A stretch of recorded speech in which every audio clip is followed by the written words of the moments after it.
ओम शांति। आज 25 जनवरी 2025 की प्रातः मुरली में बाबा ने कहा, मीठे बच्चे, चुस्त स्टूडेंट बन अच्छे मार्क्स से पास होने का पुरुषार्थ करो। सुस्त स्टूडेंट नहीं बनना। सुस्त वह जिन्हें सारा दिन मित्र संबंधी याद आते हैं। मीठे बच्चे, चुस्त स्टूडेंट बन अच्छे मार्क्स से पास होने का पुरुषार्थ करो। सुस्त स्टूडेंट नहीं बनना। सुस्त वह जिन्हें सारा दिन मित्र संबंधी याद आते हैं। प्रश्न है, संगम युग पर सबसे तकदीरवान किसको कहेंगे? उत्तर है, जिन्होंने अपना तन मन धन सब सफल किया है, वह कर रहे हैं, वो ही तकदीरवान है। कोई कोई तो बहुत मनहूस होते हैं, फिर समझा जाता है तकदीर में नहीं है। समझते नहीं है कि विनाश सामने खड़ा है, कुछ तो कर लें।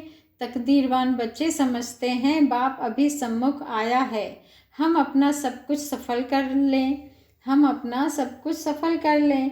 हिम्मत रख, अनेकों का भाग्य बनाने के निमित्त बन जाएं। गीत बजा है तकदीर जगा कर आई हूँ। ओम शांति।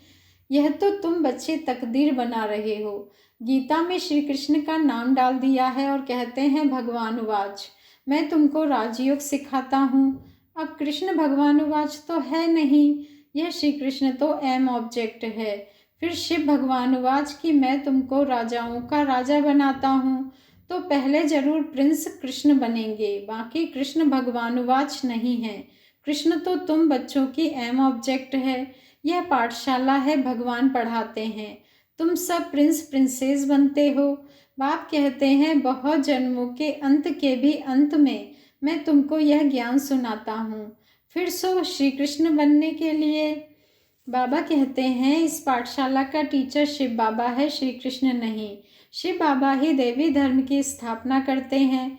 तुम बच्चे कहते हो हम आए हैं तकदीर बनाने। आत्मा जानती है हम परमपिता परमात्मा से अब तकदीर बनाने आए हैं। यह है प्रिंस प्रिंसेस बनने की तकदीर, राजयोग है ना।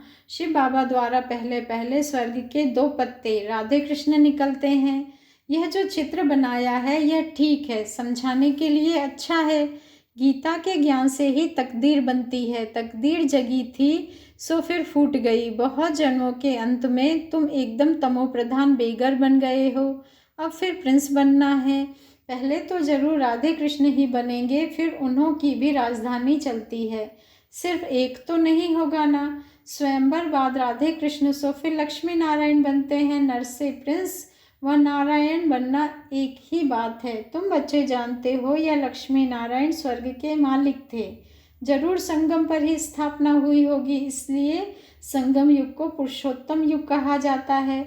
आदि सनातन देवी देवता धर्म की स्थापना होती है, बाकी और सब धर्म विनाश हो जाएंगे। सतयुग में बरोबर एक ही धर्म था, वह हिस्ट्री ज्योग्राफी जरूर फिर से रिपीट होनी है। फिर से स्वर्ग की स्थापना होगी, जिसमें लक्ष्मी नारायण का राज्य था, परिस्तान था, अभी तो कब्रिस्तान है। सब काम चिता पर बैठ भस्म हो जाएंगे। सतयुग में तो महल आदि बनाएंगे, ऐसे नहीं कि नीचे से कोई सोने की द्वारिका व लंका निकल आएगी। द्वारिका हो सकती है, लंका तो नहीं होगी। गोल्डन एज कहा जाता है राम राज्य को। सच्चा सोना जो था वो सब लूट गया। तुम समझाते हो भारत कितना धनवान था, अभी तो कंगाल है। कंगाल अक्षर लिखना कोई बुरी बात नहीं है। तुम समझा सकते हो सतयुग में एक ही धर्म था, वहाँ और कोई धर्म हो नहीं सकता। कई कहते हैं यह कैसे हो सकता, क्या सिर्फ देवताएं ही होंगे? अनेक मत मतांतर हैं, एक ना मिले दूसरे से। कितना वंडर है, कितने सेंटर्स हैं, कितने एक्टर्स हैं। बाबा कहते हैं कितना वंडर है, कितने एक्टर्स हैं। अभी स्वर्ग की स्थापना हो रही है, हम स्वर्गवासी बनते हैं, यह याद रहे तो सदा हर्षित मुख रहेंगे। तुम बच्चों को बहुत खुशी रहनी चाहिए, तुम्हारी एम ऑब्जेक्ट तो ऊंच है ना। हम मनुष्य से देवता स्वर्गवासी बनते हैं, यह भी तुम ब्राह्मण ही जानते हो कि स्वर्ग की स्थापना हो रही है। यह भी सदैव याद रखना चाहिए, परंतु माया घड़ी घड़ी भुला देती है। तकदीर में नहीं है तो सुधरते नहीं। झूठ बोलने की आदत आधा कल्प से पड़ी हुई है, वह निकलती नहीं। झूठ को ही खजाना समझ रखते हैं। झूठ को भी खजाना समझ रखते हैं, छोड़ते ही नहीं तो समझा जाता है इनकी तकदीर ऐसी है। बाप को याद नहीं करते, याद भी तब रहे जब पूरा ममत्व निकल जाए। सारी दुनिया से वैराग्य, मित्र संबंधी आदि को देखते हुए जैसे कि देखते ही नहीं। जानते हैं यह सब नरकवासी कब्रिस्तानी है, यह सब खत्म हो जाने हैं। अब हमको वापस घर जाना है, इसलिए सुखधाम शांतिधाम को ही याद करते हैं। हम कल स्वर्गवासी थे, राज्य करते थे, वह गवा दिया है, फिर हम राज्य लेते हैं। बच्चे समझते हैं भक्ति मार्ग में कितना माथा टेकना, पैसे बर्बाद करना होता है। चिल्लाते ही रहते, मिलता कुछ भी नहीं। आत्मा पुकारती है, बाबा आओ, सुखधाम ले चलो। सो भी जब अंत में बहुत दुख होता है तब याद करते हैं। तुम देखते हो अभी यह पुरानी दुनिया खत्म होनी है, अभी हमारा यह अंतिम जन्म है, इसमें हमको सारी नॉलेज मिली है। नॉलेज पूरी धारण करनी है। अर्थक्वेक आदि अचानक होती है ना। हिंदुस्तान पाकिस्तान के पार्टीशन में कितने मरे होंगे। तुम बच्चों को शुरू से लेकर अंत तक सब मालूम पड़ा है, बाकी जो रहा हुआ होगा वह भी मालूम पड़ता जाएगा। सिर्फ एक सोमनाथ का मंदिर सोने का नहीं होगा, और भी बहुतों के महल मंदिर आदि होंगे सोने के। फिर क्या होता है, कहाँ गुम हो जाते हैं। बाबा कहते हैं क्या अर्थक्वेक में ऐसे अंदर चले जाते हैं जो निकलते ही नहीं, अंदर सड़ जाते हैं। क्या होता है आगे चल तुमको पता पड़ जाएगा। कहते हैं सोने की द्वारिका चली गई, अभी तुम कहेंगे ड्रामा में वह नीचे चली गई, फिर चक्र फिरेगा तो ऊपर आएगी, सो भी फिर से बनानी होगी। यह चक्र बुद्धि में सिमरन करते बड़ी खुशी रहनी चाहिए। यह चित्र तो पॉकेट में रख देना चाहिए। यह बैच बहुत सर्विस लायक है, परंतु इतनी सर्विस कोई करते नहीं है।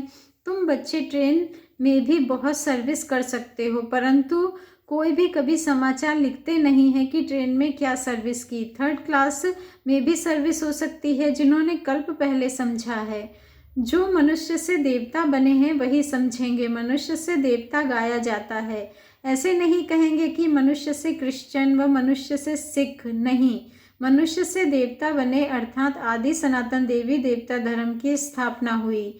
बाकी सब अपने अपने धर्म में चले गए। झाड़ में दिखाया जाता है फलाने फलाने धर्म, फिर कब स्थापन होंगे। देवताएं हिंदू बन गए, हिंदू से फिर और धर्म में कन्वर्ट हो गए।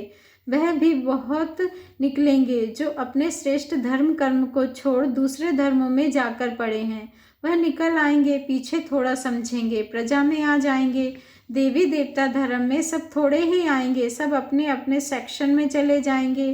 तुम्हारी बुद्धि में यह सब बातें हैं। दुनिया में क्या क्या करते रहते हैं, अनाज के लिए कितना प्रबंध रखते हैं, बड़ी बड़ी मशीनें लगाते हैं, होता कुछ भी नहीं है।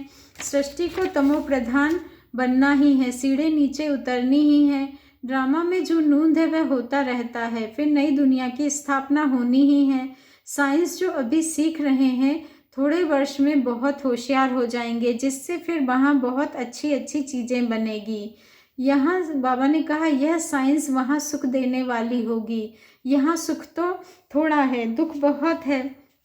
बाबा कहते हैं इस साइंस को निकले कितने वर्ष हुए हैं बच्चे। आगे तो यह बिजली गैस आदि कुछ नहीं था, अभी तो देखो क्या हो गया है। वहाँ तो फिर सीखे सिखाए चलेंगे, जल्दी जल्दी काम होता जाएगा। यहाँ भी देखो मकान कैसे बनते हैं, सब कुछ रेडी रहता है, सब कुछ रेडी रहता है। बाबा कहते हैं कितनी मंजिल बनाते हैं, वहाँ ऐसे नहीं होगा। वहाँ तो सबको अपनी अपनी खेती होती है, टैक्स आदि कुछ नहीं पड़ेगा। वहाँ तो अथाह धन होता है, वहाँ तो अथाह धन होता है, ज़मीन भी ढेर होती है, नदियाँ तो सब होंगी, नदियाँ तो सब होंगी, बाकी नाले नहीं होंगे जो बाद में खोदे जाते हैं। बच्चों को अंदर में कितनी खुशी रहनी चाहिए। हमको डबल इंजन मिली हुई है, पहाड़ी पर ट्रेन को डबल इंजन मिलती है। तुम बच्चे भी अंगुली देते हो ना, तुम हो कितने थोड़े, तुम्हारी महिमा भी गाई हुई है। तुम जानते हो हम खुदाई खिदमतगार हैं, श्रीमत पर खिदमत कर रहे हैं, सेवा कर रहे हैं। बाबा भी खिदमत करने आए हैं। एक धर्म की स्थापना अनेक धर्मों का विनाश करा देते हैं। थोड़ा आगे चलकर देखेंगे बहुत हंगामे होंगे। अभी भी डर रहे हैं, कहाँ लड़कर बॉम्ब्स न चला दे। चिंगारी तो बहुत लगती रहती है, घड़ी घड़ी आपस में लड़ते रहते हैं। बच्चे जानते हैं पुरानी दुनिया ख़त्म होनी ही है, फिर हम अपने घर चले जाएंगे। अभी 84 का चक्र पूरा हुआ है, सब इकट्ठे चले जाएंगे। तुम्हारे में भी थोड़े हैं जिनको घड़ी घड़ी याद रहती है। ड्रामा अनुसार चुस्त और सुस्त दोनों ही प्रकार के स्टूडेंट्स हैं। चुस्त स्टूडेंट्स अच्छी मार्क्स से पास हो जाते हैं। सुस्त जो होगा उनका तो सारा दिन लड़ना झगड़ना ही होता रहता है। बाप को याद नहीं करते, सारा दिन मित्र संबंधी ही बहुत याद आते रहते हैं। यहाँ तो सब कुछ भूल जाना होता है। बाबा ने कहा, बच्चे यहाँ तो सब कुछ भूल जाना होता है। हम आत्मा है, यह शरीर रूपी दुम लटका हुआ है। हम कर्मातीत अवस्था को पालेंगे, फिर यह दुम छूट जाएगा, यही फिक्र है। बाबा कहते हैं कर्मातीत अवस्था हो जाए तो यह शरीर खत्म हो जाएंगे, हम श्याम से सुंदर बन जाएं। मेहनत तो करनी है ना। प्रदर्शनी में भी देखो कितनी मेहनत करते हैं। महेंद्र, भोपाल के भाई महेंद्र ने कितनी हिम्मत दिखाई है। अकेला कितनी मेहनत से प्रदर्शनी आदि करते हैं। मेहनत का फल भी तो मिलेगा ना। एक ने कितनी कमाल की है, कितनों का कल्याण किया है। मित्र संबंधियों आदि की मदद से ही कितना काम किया है, कमाल है। मित्र संबंधियों को समझाते हैं, यह पैसे आदि सब इस कार्य में लगाओ, रखकर क्या करेंगे। सेंटर भी खोला है हिम्मत से, कितनों का भाग्य बनाया है। ऐसे 5-7 निकले तो कितनी सर्विस हो जाए। कोई तो बहुत मनहूस होते हैं, फिर समझा जाता है तकदीर में नहीं है। समझते नहीं, विनाश सामने खड़ा है, कुछ तो कर ले। अभी मनुष्य जो दान करेंगे, ईश्वर अर्थ कुछ भी मिलेगा नहीं। ईश्वर तो अभी आया है स्वर्ग की राजाई देने। दान पुण्य करने वालों को कुछ भी मिलेगा नहीं। संगम पर जिन्होंने अपना तन मन धन सब सफल किया है, वह कर रहे हैं, वह है तकदीरबान। परंतु तकदीर में नहीं है तो समझते ही नहीं। तुम जानते हो वह भी ब्राह्मण है, हम भी ब्राह्मण हैं। हम है प्रजापिता ब्रह्मा कुमार कुमारियाँ, इतने ढेर ब्राह्मण। वह है कुख वंशावली, तुम हो मुख वंशावली। शिव जयंती संगम पर होती है। अब स्वर्ग बनाने के लिए बाप मंत्र देते हैं, मनमना भव। मुझे याद करो तो तुम पवित्र बन पवित्र दुनिया का मालिक बन जाएंगे। ऐसे युक्ति से पर्चे छपाने चाहिए। दुनिया में मरते तो बहुत है ना, जहाँ भी कोई मरे तो वहाँ पर्चे बांटने चाहिए। बाप जब आते हैं तभी पुरानी दुनिया का विनाश होता है और उसके बाद स्वर्ग के द्वार खुलते हैं। अगर कोई सुखधाम चलना चाहे तो यह मंत्र है, मनमना भव। ऐसा रसीला छपा हुआ पर्चा सबके पास हो। शमशान में भी बांट सकते हैं। बच्चों को सर्विस का शौक चाहिए। सर्विस की युक्तियाँ तो बहुत बतलाते हैं, यह तो अच्छी रीति लिख देना चाहिए। एम ऑब्जेक्ट तो लिखा हुआ है, समझाने की बड़ी अच्छी युक्ति चाहिए। अच्छा, मीठे मीठे सिक्की लदे बच्चों प्रति माता पिता बाप दादा का याद प्यार और गुड मॉर्निंग। रूहानी बाप की रूहानी बच्चों को नमस्ते, और हम रूहानी बच्चों की रूहानी माता पिता बाप दादा को दिल से याद प्यार गुड मॉर्निंग और नमस्ते। शुक्रिया बाबा, शुक्रिया। धारणा के लिए मुख्य सार है, फर्स्ट पॉइंट है, कर्मातीत अवस्था को प्राप्त करने के लिए इस शरीर रूपी दुम को भूल जाना है। एक बाप के सिवाय कोई मित्र संबंधी आदि याद ना आए, यह मेहनत करना है। सेकंड पॉइंट है, श्रीमत पर खुदाई खिदमतगार बनना है। तन मन धन सब सफल कर अपनी ऊंच तकदीर बनानी है। वरदान है, कर्म भोग रूपी परिस्थिति की आकर्षण को भी समाप्त करने वाले संपूर्ण नष्टो मोहा भव। कर्म भोग रूपी परिस्थिति की आकर्षण को भी समाप्त करने वाले संपूर्ण नष्टो मोहा भव। आज का स्वमान है, मैं संपूर्ण नष्टो मोहा आत्मा हूँ। मैं संपूर्ण नष्टो मोहा हूँ। मैं कर्म भोग रूपी परिस्थिति की आकर्षण को भी समाप्त करने वाली संपूर्ण नष्टो मोहा हूँ। संपूर्ण नष्टो मोहा आत्मा हूँ। अभी तक प्रकृति द्वारा बनी हुई परिस्थितियाँ अवस्था को अपनी तरफ कुछ ना कुछ आकर्षित करती है। सबसे ज़्यादा अपनी देह के हिसाब किताब रहे हुए कर्म भोग के रूप में आने वाली परिस्थिति अपने तरफ आकर्षित करती है। जब यह भी आकर्षण समाप्त हो जाए तब कहेंगे संपूर्ण नष्टो मोहा। कोई भी देह की व देह के दुनिया की स्थिति को हिला नहीं सके। यही संपूर्ण स्टेज है। बाबा ने कहा कि कोई भी देह की दुनिया की स्थिति को हिला नहीं सके, यही संपूर्ण स्टेज है। जब ऐसी स्टेज पर पहुंच जाएंगे तब सेकंड में अपने मास्टर सर्वशक्तिमान स्वरूप में सहज स्थित हो सकेंगे। स्लोगन है, पवित्रता का व्रत सबसे श्रेष्ठ सत्यनारायण का व्रत है, इसमें ही अतीन्द्रिय सुख समाया हुआ है। पवित्रता का व्रत सबसे श्रेष्ठ सत्यनारायण का व्रत है, इसमें ही अतीन्द्रिय सुख समाया हुआ है। आज का अव्यक्त मास का अव्यक्त पुरुषार्थ का पॉइंट है, अपनी शक्तिशाली मनसा द्वारा सकाश देने की सेवा करो। अपनी शक्तिशाली मनसा द्वारा सकाश देने की सेवा करो। मनसा सेवा बेहद की सेवा है। जितना आप मनसा से, वाणी से स्वयं सैंपल बनेंगे तो सैंपल को देख करके स्वतः ही आकर्षित होंगे।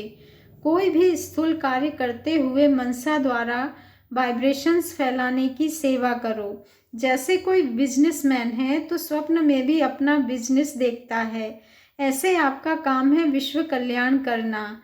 यही आपका ऑक्यूपेशन है। इस ऑक्यूपेशन को स्मृति में रख सदा सेवा में बिजी रहो। अच्छा, ओम शांति। शुक्रिया बाबा, शुक्रिया।